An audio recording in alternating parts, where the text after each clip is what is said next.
Hi friends, మధ్యాహ్నం lunch time అయింది. మా ఇంట్లో ఇవాళ స్పెషల్ ఏంటి తెలుసా?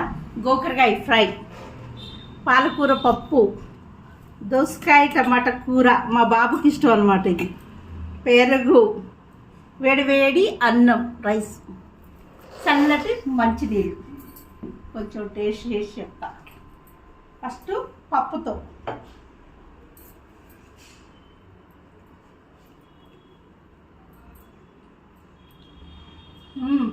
సూపర్. దీని అంచుకి గోకరకాయ ఫ్రై బాగుంది.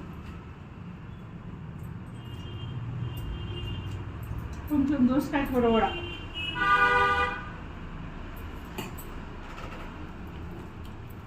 దోసకాయ కూర బాగుంటుంది. నాకు ఇష్టం, మా కొడుకు ఇష్టం దోసకాయ కూర అంటే. ఇంకా సూపర్. అన్ని కూరలు బాగున్నాయి. ఓకేనా? మీరు లంచ్ చేసిందా? లైక్ చేయండి, షేర్ చేయండి, సబ్స్క్రైబ్ చేయండి. బాయ్.